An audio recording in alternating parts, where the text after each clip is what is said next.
So it's the middle of October now, and the no prep drag RC scene is pretty much done here in Ohio. Too cold, all that kind of stuff. Let's talk about where I finished up and what I definitely learned this season.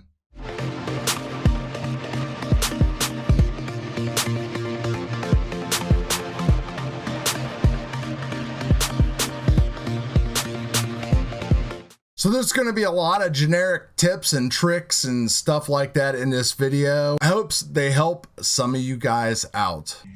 Boy, there's so much to talk about with this no prep and what I've learned and what I did and what I should have done and everything else. So let's just go for it. So halfway through the season, we started getting a lot more people showing up. And I was running the slash here with the shark body and everything else like that. We can talk all kinds of stuff about bodies and wings and splitters and all that stuff, because I think that's stuff that's really important that I really didn't take advantage of this year that other people were. The other thing is just practicing and tuning and all that stuff, which doesn't sound like a mystery, but it really makes a big difference. So we can see during my last outing with this, things didn't end so well. A lot of wrecks and crashes, and there is the slash itself. One thing you're going to notice here, if you look closely, is that we've got a different battery. We've got a hobby wing set up in here. So this is when all my problems started. You look online, everybody, oh, you want to go fast. You need to go faster. You need to go faster. You need a 4.5 turn. You need the XR10 Pro. You need the R1 Works, everything like that. Well, I got it, and it didn't make a damn bit of difference because I didn't put the time or the effort or anything else like that into actually getting it all to work. It was like the heat of summer, yada, yada, yada. I'm not going to make any excuses at all. But in the back of my head, the whole time I was thinking, I really want to get this DR10 out, but I couldn't because I would drop off the list. I would have to wait until I dropped down the list to the 10th spot before I could switch out my car.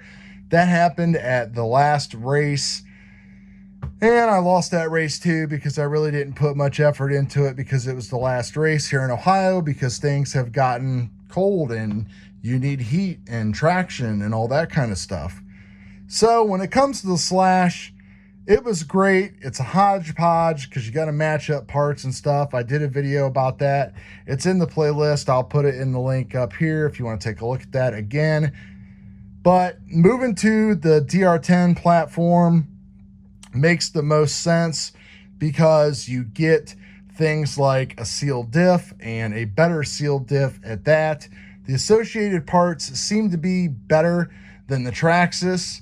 It's kind of all built and set up and ready to go. Even though I got a kit, it still had a lot of great setup information and advice, but you know how things go. So let's take a look at the DR10.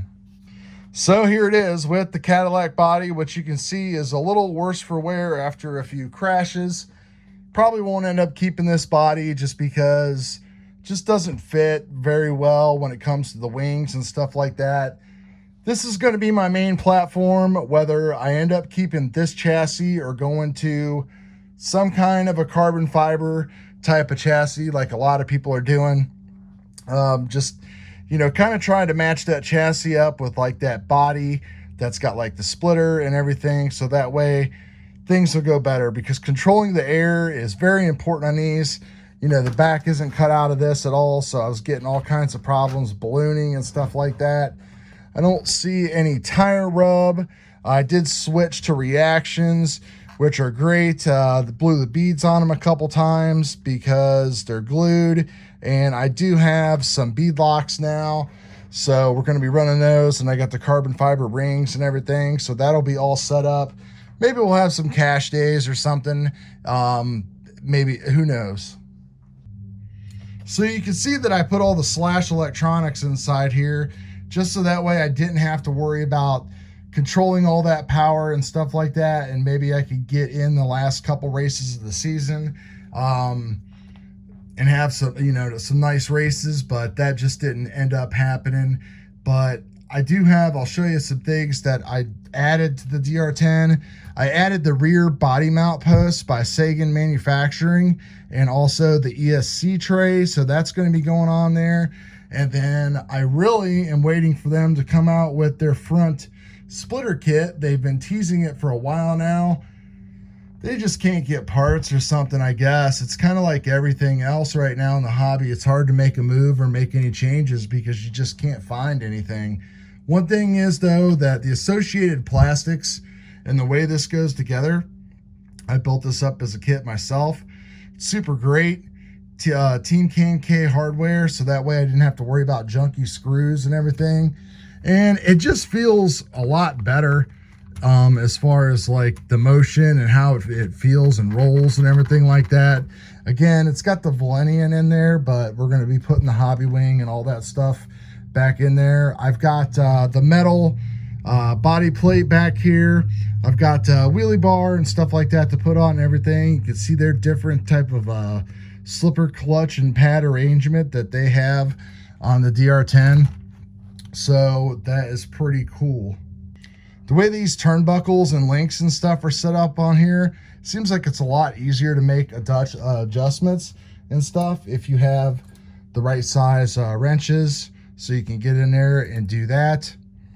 You got to watch your servo, make sure it's a little bit lower profile to fit inside here. So right now I just have a basic Traxxas servo in there, not a big deal. See, some people do the 3D printed things for aero here, which I think are a great idea, but I've seen some people at my own tracks use these and they break apart. So there needs to be a better option for that. You know, and speaking of aero and stuff like that, you take a look, this is the car sitting inside of the Shark body, and you can just see just how much extra room there is to get air in there and everything like that.